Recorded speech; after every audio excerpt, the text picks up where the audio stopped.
Voilà.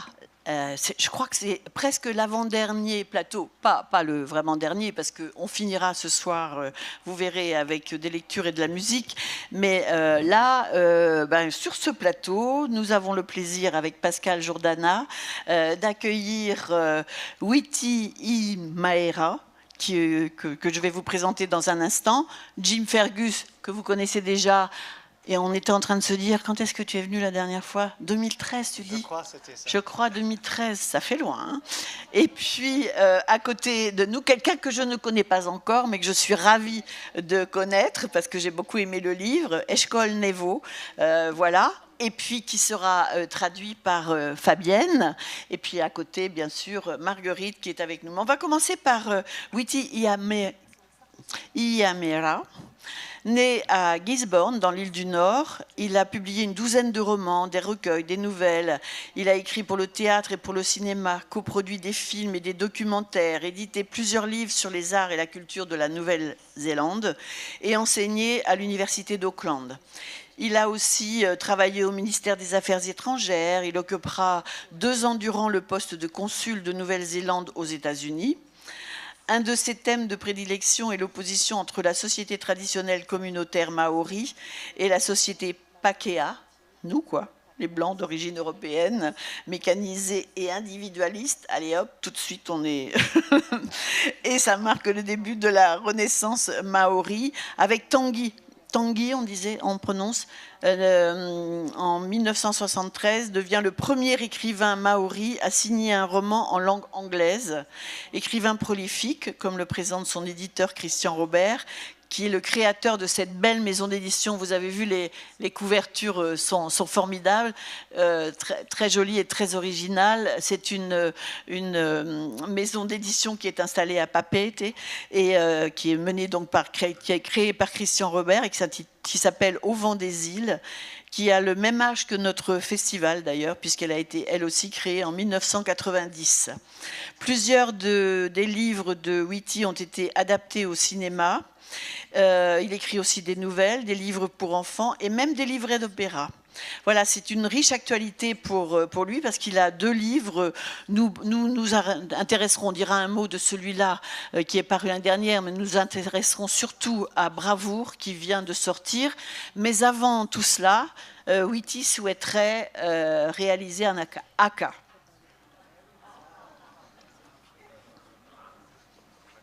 Ah, il faut qu'il soit... Attention, oui.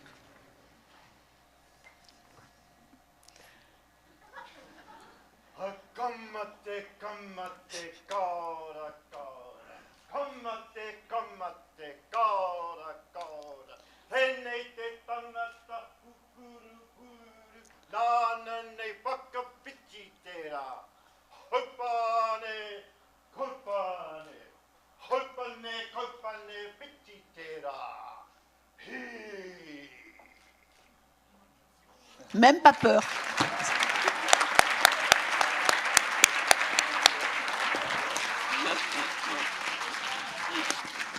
Je peux vous dire, même de dos, c'est impressionnant.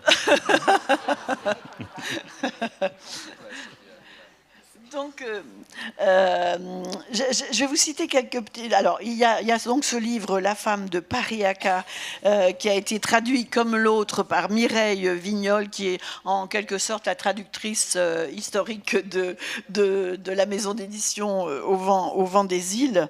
Ce livre-là est un roman surprenant, inventif et émouvant sur la réalité et la fiction, l'histoire et l'imagination.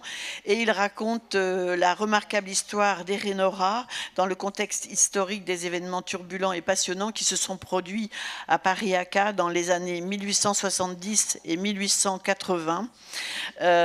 Voilà, et c'est donc le livre qui est paru l'année dernière, je pense, hein, en 2023. Et puis est sorti ce livre tout récemment qui s'intitule Bravoure et sur lequel nous allons peut-être nous arrêter davantage et qui raconte l'histoire de Michael Mahana qui vit avec Jason à Wellington, loin de sa famille maori, qui ignore sa préférence sexuelle, Il est en route pour assister au mariage de sa sœur jumelle, Amiria, à Gisborne, sa ville natale, donc là où son père produit du vin. Et il est accueilli par ses parents. Il apprend en même temps que sa sœur que le mariage doit se passer sur le Marae, qui est le lieu de rassemblement dans une tribu.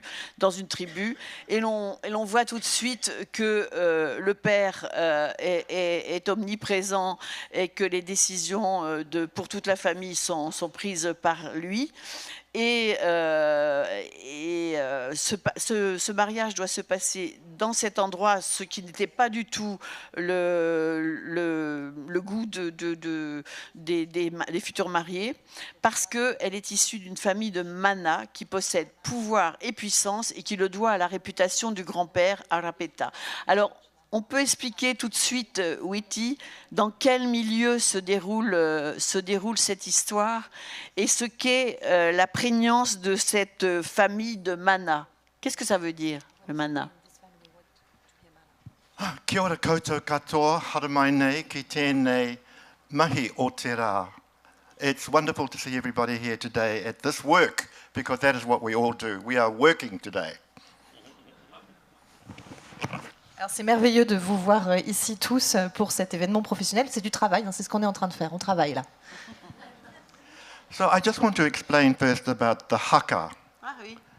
The haka that you saw me give you is an old man's haka. It's different than that you will see on a rugby team playing on a rugby field where we constantly beat France. J'ai trouvé que c'était beaucoup plus doux, hein, vous aussi. Alors, le haka que vous avez vu, juste pour expliquer un petit peu, c'est un haka de vieil homme, d'homme âgé. Ce n'est pas la même chose que les hakas que vous voyez sur les terrains de rugby où nous battons systématiquement la France. They give you a young man's haka, but as you will know, an old man's haka, or even an old woman's haka, is more cunning, it is wiser, it is stronger, it is much more lethal, so that when the old people, men and women, give the haka, they are saying, you better be careful, otherwise I will eat your head off. Alors, donc ça c'est un haka de jeune homme, hein, celui qu'on voit sur les terrains de rugby, mais les hakas de vieil homme ou même de vieille femme sont en réalité beaucoup plus perspicaces, beaucoup plus avisés, et beaucoup plus puissants et beaucoup plus mortels aussi. Donc quand un homme d'un certain âge voudrait livrer ainsi un haka, il vous dit de faire attention à vous parce qu'il pourrait bien vous manger la tête. So all of my books are haka to the world, my war dance to the world. And in them, to answer your question, I am saying that I am Māori, I come from Polynesia, I come from the nether antipodes of the world, but be careful, because there is only a way for Māori to come, and that is up, not down, but up. So we are making our way through the world, and I am making my way through the world with my books, including Bravour. Donc en fait, tous mes livres sont des hakas que j'adresse au monde. C'est en quelque sorte ma danse guerrière. Et pour répondre à votre question, ce que j'affirme dans mes livres, y compris celui-ci, Bravour, c'est que je suis Maori, je suis polynésien, je viens de l'autre bout du monde. Mais attention, parce que les Maoris n'ont qu'une seule façon d'avancer, c'est toujours vers le haut. Je ne redescends pas. Donc je suis en train de vous dire que j'avance dans le monde et mes livres aussi avancent dans le monde. So you cannot understand my work unless you know the mythology of Polynesia. In particular, the role of the god Tu Matoinga, the god of war.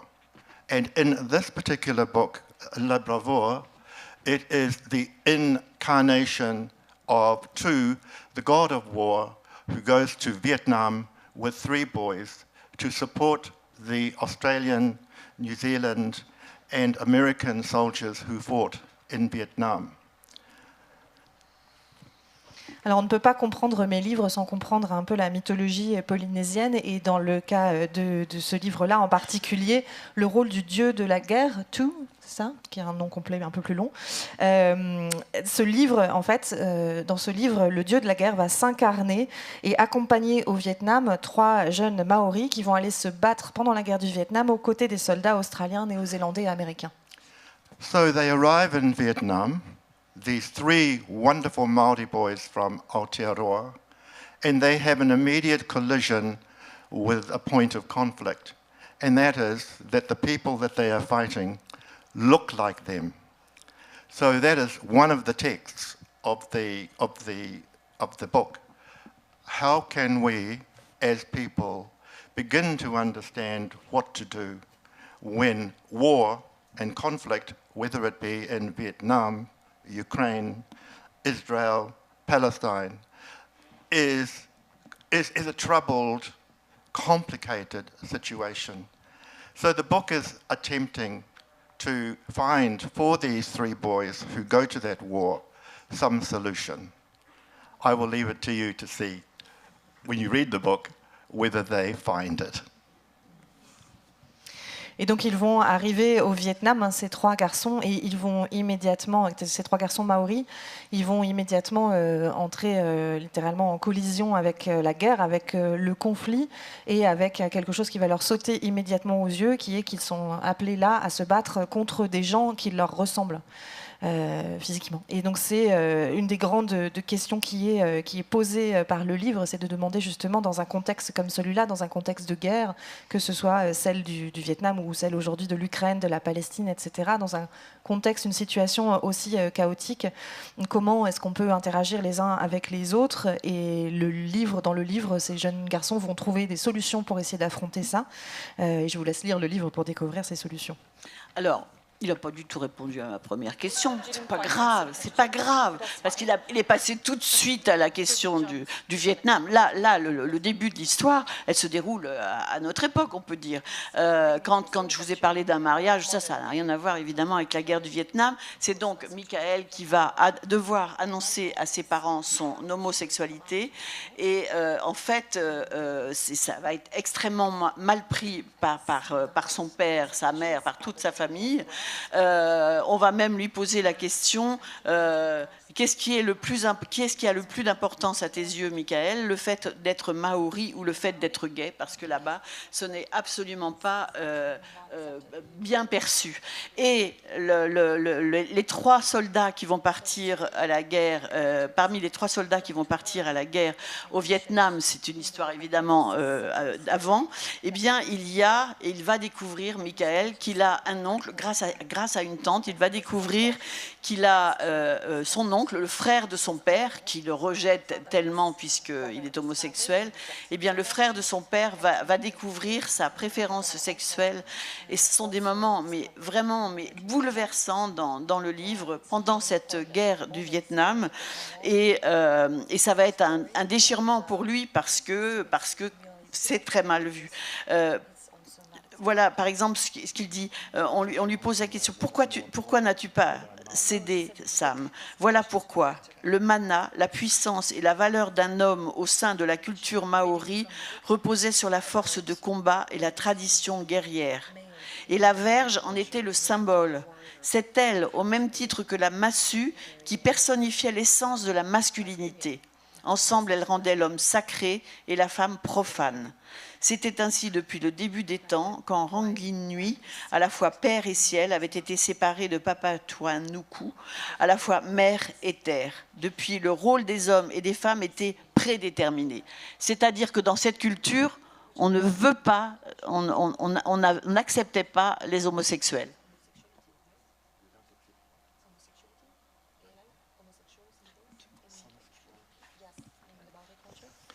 So I apologize if I didn't answer your first question properly.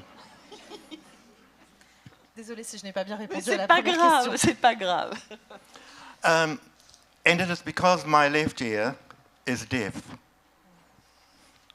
En fait, c'est parce que mon oreille gauche est sourde. So I often use my deafness as an opportunity not to answer questions. Donc j'utilise souvent cette surdité comme un bon moyen de ne pas répondre aux questions. However, I have heard this question, madam, C'est and autorisé. so I will answer it. Mais j'ai entendu cette question-ci, madame, donc je vais y répondre. Sur la culture maori et l'homosexualité. Yes. So to answer your question, C'est quand même- and you know my book better than I do. Vous connaissez mieux mon livre que moi, Ah d'ailleurs. oui, voilà, c'est vraiment cette impression que j'ai en So fait. to answer your question, my grandmother would not approve of my homosexuality. Pour répondre à votre question, donc ma grand-mère n'approuvait pas mon homosexualité. My daughters approve of my homosexuality. Mes filles, oui. My wife approves of my homosexuality. Ma femme également approuve mon homosexualité. My iwi does not approve of my homosexuality. Iwi, Mon tribe. iwi, non, ma iwi, donc ma tribu, en revanche, n'approuve pas mon homosexualité. So again, it's a very complicated situation, but the most important thing is whether or not I accept my homosexuality, and I do. Donc encore une fois, c'est une situation complexe, mais le plus important, c'est de savoir si moi, j'accepte ou pas mon homosexualité, et c'est le cas. Donc voilà, ce livre, c'est quand même toute une réflexion sur cette préférence sexuelle et la manière dont elle est acceptée par les familles, et surtout par des familles qui sont, puissantes dans l'histoire. Et j'en reviens quand même à ma première question, je ne sais pas si j'aurai la réponse. La famille de Mana, qu'est-ce que c'est le Mana? Le Mana. Okay. So mana is the strength that one gets from one's lineage or genealogy. And in the book, the mana of Sam is inherited from his father, who is a military man. And as many of you who live in France will know, the military head of the family can be extremely disciplined, strong, and not the best father for a young, sensitive boy or girl. So mana is inherited strength. Mana is being Māori. If you destroy your mana, as Sam does, by admitting gayness into his life, then he has lost his mana. And he therefore suffers the consequences, as you know, he suffers in the book. Le mana, c'est la force, la puissance qui est transmise par l'héritage, par la lignée en fait, par la généalogie d'une famille. Dans le cas de Sam, son mana lui vient de son père. Son père est un militaire. Et comme vous devez très bien le savoir en France également, avoir un chef de famille militaire, ça ne fait pas toujours les meilleurs pères, ou en tout cas les plus bienveillants envers un petit garçon ou une petite fille sensible. Donc cette force, elle est héritée. Elle est vraiment, c'est ce que, en fait, le mana, c'est ce que c'est qu'être maori. Et quand Sam fait son coming out, il détruit en quelque sorte cet héritage-là, il le perd et il va en subir les conséquences, comme on le voit dans le livre. So I must be about finished. You must be about finished with me. Are you just about finished with me? Est-ce que vous en avez bientôt fini avec moi? D'accord, okay.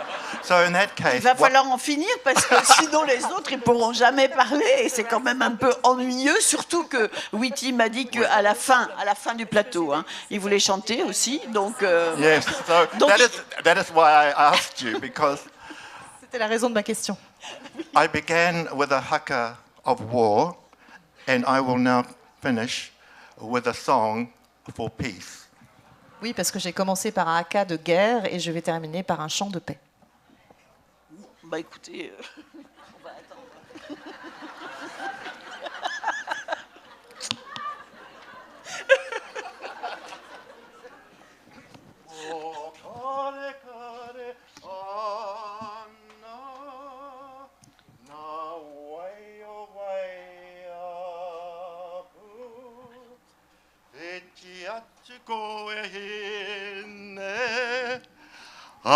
Aringana e hine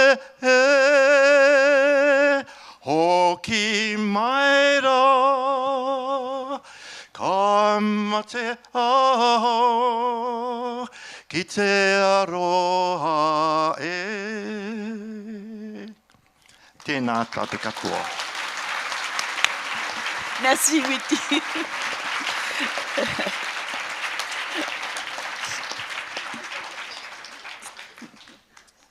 Eh bien, on va passer à Jim Fergus. Alors est-ce que Jim va chanter? C'est une autre question. Non, tu ne vas pas chanter. Pas, je vais pas faire le haki ou chanter.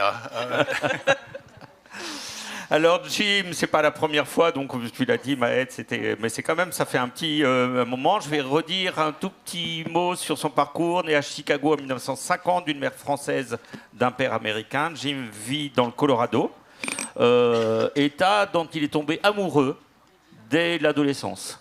Donc voilà, depuis l'adolescence, les bouquins se passent dans le Colorado. Il est passionné de culture amérindienne, notamment de la culture cheyenne. Et on le voit avec ses livres, qui sont des épopées romanesques formidables, qui racontent ces histoires. C'est souvent des portraits de femmes. En particulier, c'est ce qui le fait connaître en France, avec le premier roman traduit ici, 1000 femmes blanches, qui est sorti aux éditions Le Cherche-Midi, qui était vendu à 400 000 exemplaires quand même, et qui est devenu une trilogie. Alors, même plus, puisqu'on voit qu'il y a des suites, plus ou moins. Il y a d'autres livres qui sont publiés en France, Les Amazones, Crisis, Espace sauvage, La fille sauvage. Bon, je ne vais pas tous les dire. Alors là, on va retrouver Jim Fergus avec... aujourd'hui, on va parler essentiellement d'un titre, Le Monde véritable, mais on peut dire quand même qu'il y a May et Chance, qui est sorti un tout petit peu avant, qui est même disponible en poche maintenant, qui prolonge la trilogie de 1000 femmes blanches.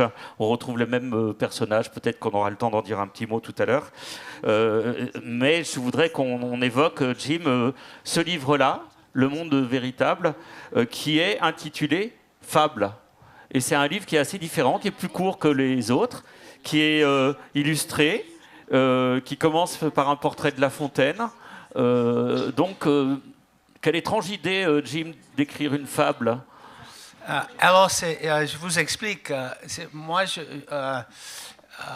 ça c'est le premier d'une deuxième trilogie. Chacun qui suivra le destin d'un des trois couples qui ont survécu la première trilogie. Ça veut dire 1000 femmes blanches, La vengeance des mers et Les Amazones. Donc il y a des suites. Et donc, oui. Et donc, May et Chance, c'est le premier tome de la trilogie. Et Le Monde véritable, c'est le deuxième. Bon, à la fin des Amazones, la plupart des... je ne veux pas vous dire trop parce que si vous n'avez pas lu les livres, mais on avait ils ont voyagé avec une femme à la fin des Amazones. Ils ont voyagé avec une vieille femme qui était une espèce de medicine woman, on dit. Et c'est elle qui a dit, elle connaît...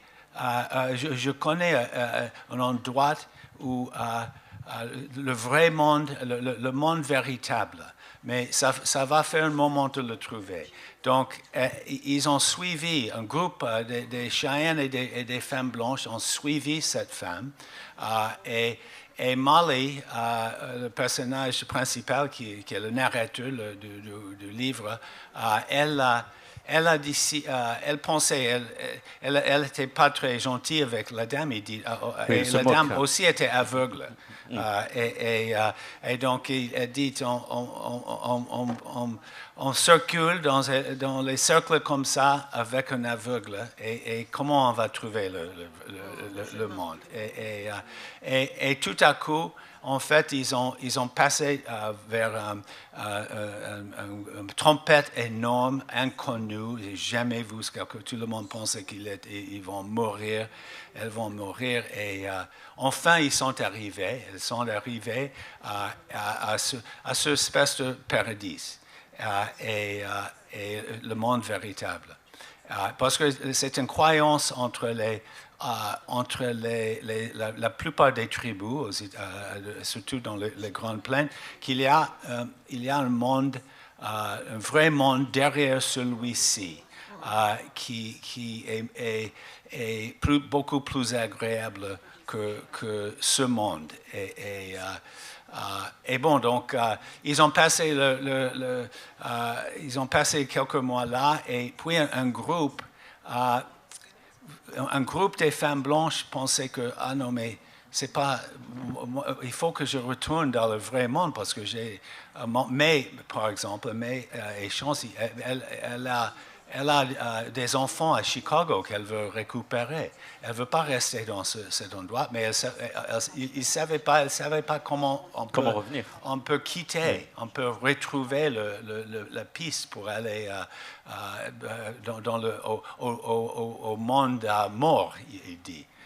Mais c'est ça où il voulait. Donc, un groupe de eux, ils ont parti. Mais Molly et Hawk, son amant, qui était aussi il était aussi un changeur de forme. Il était capable d'être humain ou d'être hawk. Comment dit-on? Un faucon. Quoi? Le faucon. Un faucon, voilà. Pardon. Et bon, donc Molly, elle restait là avec... et je viens à votre question dans 2 minutes. Merci de répondre à ma première question.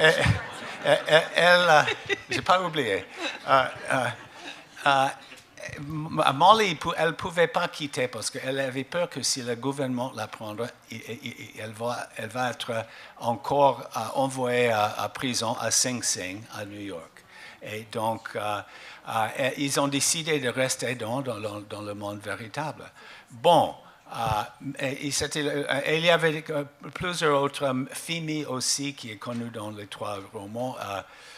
Elle aussi voulait rester et parce qu'elle trouvait que les gens étaient ils n'étaient pas racistes dans le dans le monde véritable. Et donc, ils ont resté. Alors, moi, j'étais en train de faire la trilogie, et ça allait être le deuxième, mais j'ai tombé sur ce fait mais comment on peut écrire un roman intéressant au sujet d'un paradis?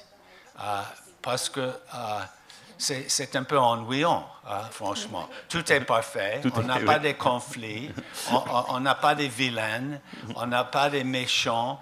Tout le monde est gentil, tout le monde habite ensemble en paix. Et oui, on peut écrire 5 pages et puis après ça, qu'est-ce qui se passe? Et donc, j'ai déjeuné avec mon attaché de presse chez Schmidi un jour et j'ai raconté ce problème que j'ai dit, mais je ne sais pas comment je peux écrire ce roman parce que c'est pas basé sur un vrai sujet. Et elle a dit, c'est simple, Jim, tu fais un fable. Et elle a dit, les Français adorent les fables. Et donc, c'est comme ça que j'ai tombé sur l'idée et j'ai commencé de lire les fables de Jean de La Fontaine et de Aesop.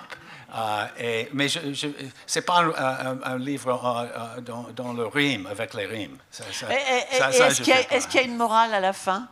Si. Oui, il faut lire la fable pour lire la morale. Il ne faut pas lire la morale avant, sinon ça gâche tout. Voilà. Et il y a beaucoup d'animaux, comme dans les fables.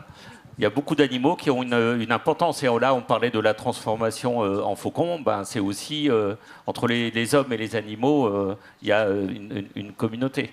Oui. Quand même, Jim, c'est pas tout... Alors, c'est un paradis, mais c'est pas tout à fait fermé. Parce qu'il y a quand même au moins un personnage au début dont on se rend compte qui passe, sans même s'en rendre compte, d'un monde à l'autre.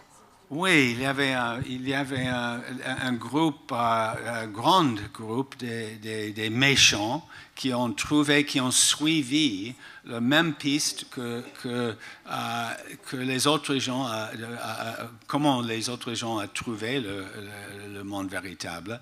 Et ils ont violé la frontière entre le véritable et le monde mort. Et ils sont arrivés. Et le but pour eux, c'était de détruire le monde véritable. Et donc, bon. Il n'y a pas que des hommes mauvais. Pas des quoi? Il n'y a pas que des hommes mauvais. Celui qui va rencontrer May au début est plutôt un homme bon. Celui qui lui apporte des livres et qui lui apporte Jean de La Fontaine. Oui, non, oui, oui. Oui, il y avait c'était un Français qui était, il était, comment on dit un trader, un négociant, oui, c'est bien, un négociant, ouais, un marchand ambulant. Oui, et c'était commun à cette époque pour les Français du Canada de venir, de faire le business avec les Indiens. Ils arrivent avec les choses et les Indiens disent ah ouais, on veut quelque chose et quelque chose d'autre et puis il revient avec ce qu'il voulait. Et Molly, elle voulait avoir des livres parce qu'elle veut que sa fille, elle a une fille maintenant, et elle veut qu'elle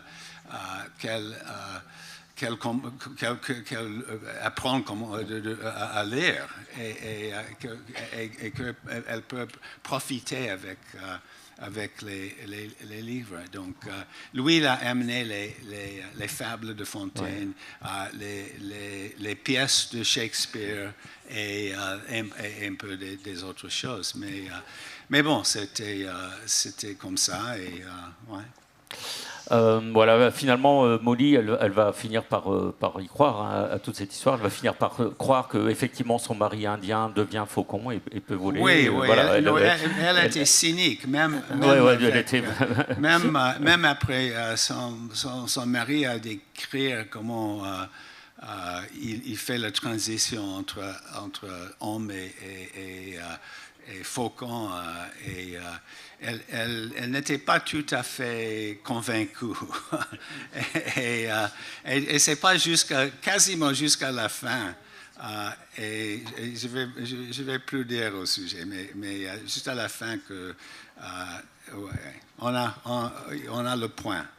Alors, comme c'est un livre court et que c'est une fable, on peut encore moins en dire que sur un livre long. Mais en tout cas, c'est une belle histoire. Et effectivement, ça prolonge de manière étonnante un travail d'écriture. C'est bien, c'est une respiration. J'ai aussi ajouté les illustrations. Et c'était mon idée pour mon éditeur. Et lui, il a trouvé une illustratrice qui a fait un vraiment bon travail. En fait, je trouve que l'illustration sont mieux que le texte, franchement. Alors, regardez les images. Regardez vite les images. Alors, ça ne doit pas vous empêcher de lire le texte quand même. Non, c'est vrai qu'elle était vraiment... J'ai travaillé beaucoup avec elle parce qu'elle ne savait rien des Indiens, des grands espaces et de l'ouest des États-Unis. Elle ne savait rien de ça. Donc, c'est moi qui ai ramassé beaucoup de photos et des tableaux. J'ai envoyé par texto les idées. Et moi, j'avais les idées spécifiques où je voulais avoir les illustrations. Et en plus, il fallait faire le livre un peu plus épaisse. Voilà, alors on va parler maintenant du livre d'Eshkol Nevo. Alors, on fait sa connaissance. D'abord, merci. Bravo, Jim. Il a son public en plus, Jim. Il est très connu ici. Eshkol Nevo, vous êtes romancier et enseignant. Vous êtes né à Jérusalem. Vous êtes un des grands noms de la littérature israélienne, acclamé par la critique et le grand public dans votre pays. Vous avez publié aussi dans le monde entier. Votre premier roman traduit en français, 4 maisons et un exil, paru chez Gallimard en 2008, a reçu entre autres le prix d'or de l'Association des éditeurs de livres. Et celui dont nous allons parler aujourd'hui est le 7e traduit en France. Il y en a même eu 3 étages, qui a été adapté au cinéma par Nanni Moretti. Dans ce livre qui s'intitule Turbulence, qui est paru chez Gallimard en 2024, donc vous voyez, il est tout récent, traduit comme presque tous les livres, tous vos livres par Jean-Luc Alouche, il y a 3 histoires. Alors on pourrait dire que c'est un recueil de nouvelles, mais c'est pas tout à fait un recueil de nouvelles, je crois. C'est parce que les histoires sont plus longues que des nouvelles, c'est ça? Bonjour. Witty, I'm still under the impression of your presentation. I thought, how can I follow this act? But luckily, you had to follow this act. I don't know to dance, and I'm not a good singer. But I'm a word. I'm a person of words, so I thought of one word to begin with in Hebrew, and the word is shalom. Shalom means hello, but it also means peace. And I think peace is what my country, the Israelis, the Palestinians, peace is what we urgently, desperately need. So shalom to everyone.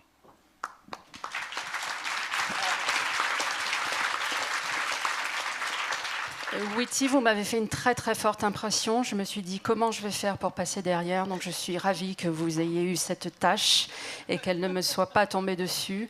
Je ne danse pas, je chante très mal. Donc je suis ravie d'être passée en 3e position. En revanche, moi mon travail c'est avec les mots. Donc j'ai pensé à un mot et ce mot c'est un mot hébreu, c'est shalom.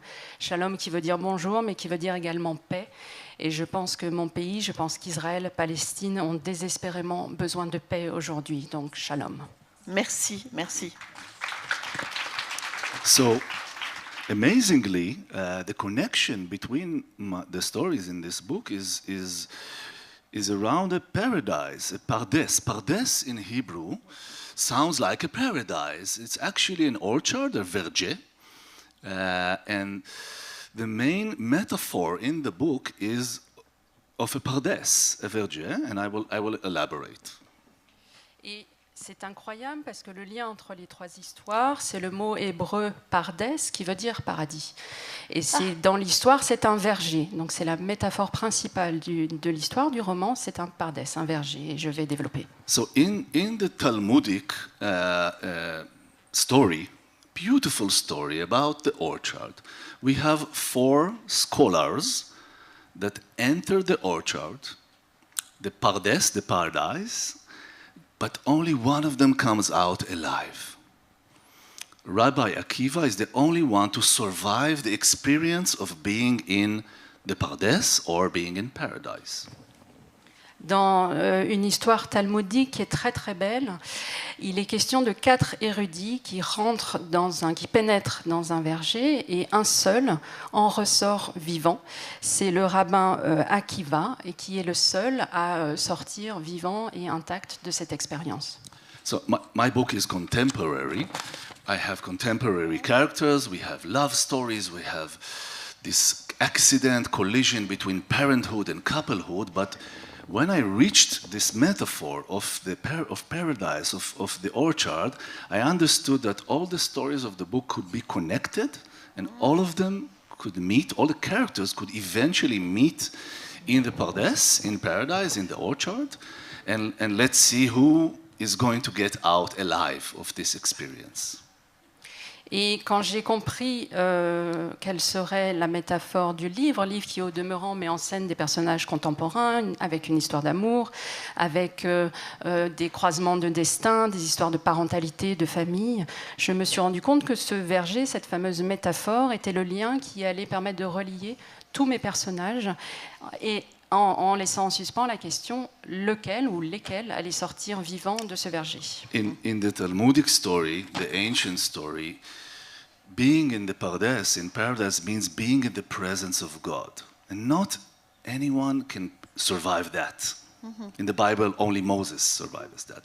In my book, I would say that being in the Pardes is being in love, being in a relationship, being in a strong erotic attraction. How can you survive that? How can you know whether it's true or not? This is the pardes, this is the orchard in my book.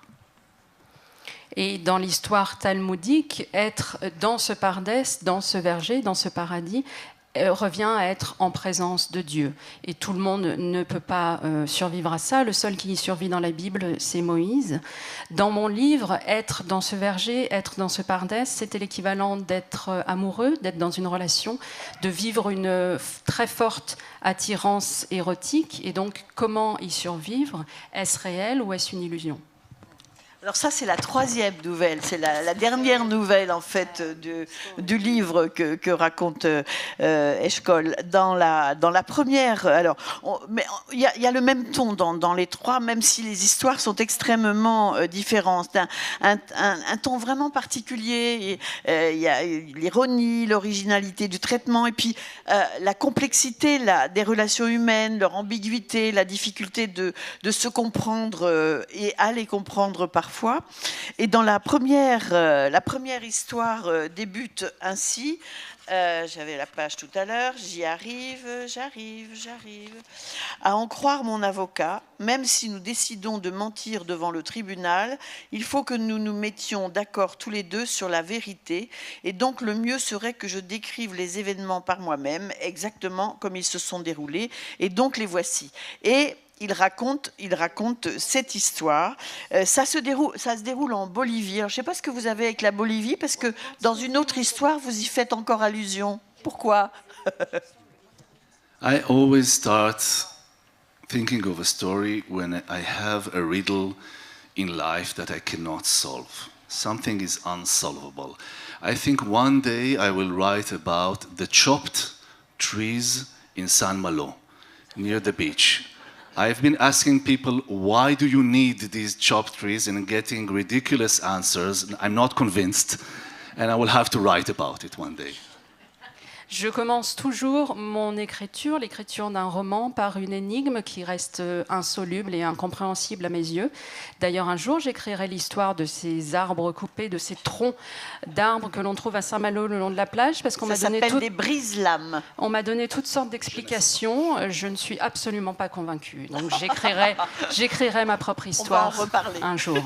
So coming back to the story you were asking about, I was actually researching for another book of mine. And I was in South America, and I met this young couple on a honeymoon, and I spent like 2 hours with them. We had an ice cream together.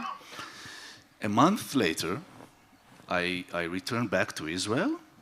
I opened the newspaper. Okay, I'll let you translate. Et pour revenir à votre question sur la première histoire, j'étais en train de faire des recherches pour un autre livre et j'étais en Amérique du Sud et là je croise un jeune couple en lune de miel. On passe 1 heure ensemble, on mange une crème glacée et puis 1 mois plus tard, je suis rentrée en Israël. J'ouvre le journal. And I see this little piece telling that there was an accident in a death road in Bolivia. A young couple on a honeymoon, and the guy died from a bicycle accident. Now, I reacted very emotionally because I knew them, but I had this very strong feeling that they're not telling the truth. This is not the whole story. Et je lis dans ce journal un entrefilet sur l'histoire d'un jeune couple en Bolivie qui était à vélo sur la route de la mort.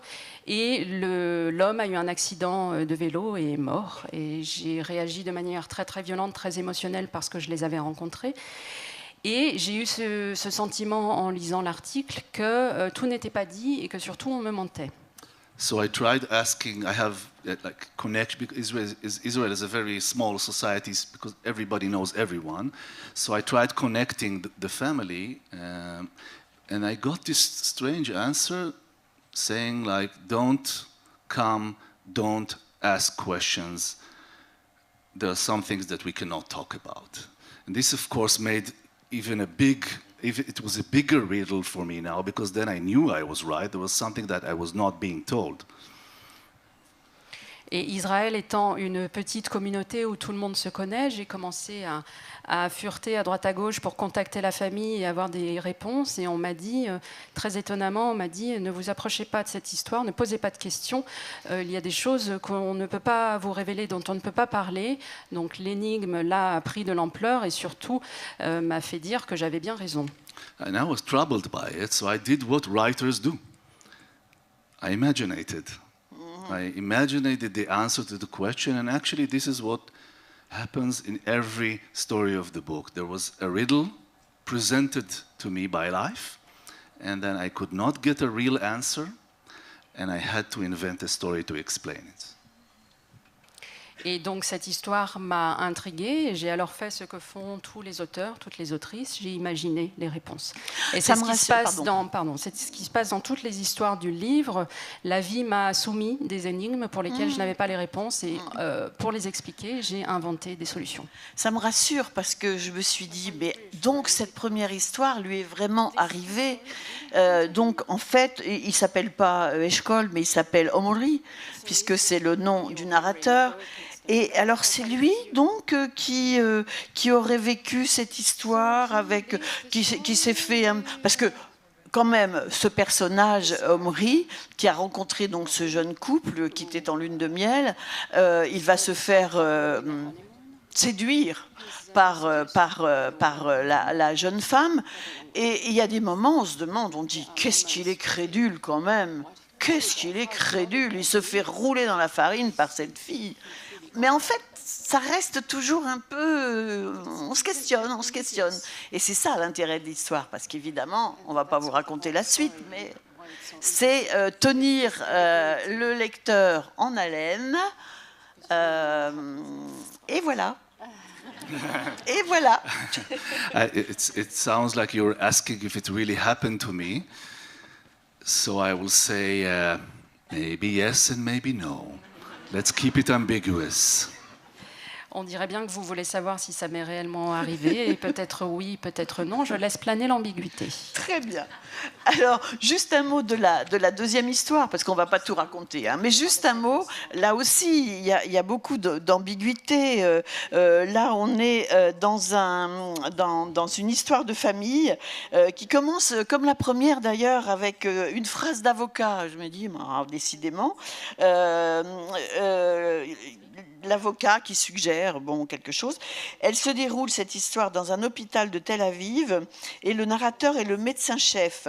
Il est veuf depuis peu, il a 2 enfants et il semble inconsolable, mais il est très attiré par une jeune interne qui est là. Et là aussi, très vite, l'ambiguïté s'installe. Mais pourquoi est-ce qu'il est particulièrement attiré par elle? Pourquoi est-ce qu'il va d'une certaine manière un peu la privilégier? Alors au début c'est flatteur pour elle et à un moment elle commence à se poser des questions, à se dire et voilà, qu'est-ce qui va se passer après? Je vous le dis pas, mais je peux vous dire que on se pose vraiment des questions. En fait, c'est un auteur qui n'arrête pas de faire poser des questions à ses lecteurs. I like that as a characteristic of my writing. Ça me plaît bien, c'est une bonne description de mon écriture. I think I'll be serious for a moment. We had the Me Too revolution, and it was very strong in my country. I'm a father of 3 daughters, so I wake up every morning and I say thank you for this revolution. I see the way my daughters speak on their body, on their ability to say no when they want to say no. And I'm so thankful for this, for them living in these times. But je vais être sérieux très brièvement. Mais suspense encore. En vous parlant de la révolution MeToo qui a été très très forte dans mon pays. Moi, je suis père de 3 filles et il ne se passe pas un matin sans que je me réveille en remerciant sincèrement ce mouvement qui fait que mes filles sont capables de parler de leur corps, ont la capacité de formuler des réponses négatives, de dire non, et je suis très très reconnaissant qu'elles traversent et vivent dans une telle époque. there are still so many gray areas, question marks, insecurity, vulnerability between men and women, which are not black and white kind of criminal that sends you to prison. They're just this being a human being in a relationship means being in an ambiguous situation all the time. And this is what I wanted to write about in this book. I wanted to capture these moments of uncertainty. Is she a femme fatale? Or is she true? I'm falling in love with this woman. Is it dangerous for me? Or maybe it's the best thing that had happened to me in my life. The characters don't know, and I didn't know while I was writing. I kept myself ambiguous while writing. Et ce qui m'intéresse, ce sont, et il reste, malgré cette révolution dont je vous parlais, il reste encore énormément de zones grises, de questionnements, de lieux de vulnérabilité entre les hommes et les femmes. Ce n'est pas tout noir, tout blanc. Et être un être humain dans une relation, c'est vivre l'ambiguïté. Et c'est le sujet de mes livres, c'est le travail sur ces incertitudes. Cette jeune femme dont vous parliez, est-elle une femme fatale? Est-elle sincère dans son amour? Représente-t-elle un danger? Représente-t-elle la meilleure chose qui soit jamais arrivée au personnage? Les personnages ne le savent pas. Moi non plus, je ne le sais pas au moment où j'écris, car je cultive, y compris pour moi, cette ambiguïté. Eh bien, en tout cas, c'est réussi. C'est très, très bien. Ça s'intitule Turbulence en français. C'est paru chez Gallimard et c'est donc traduit par Jean-Luc Alouche.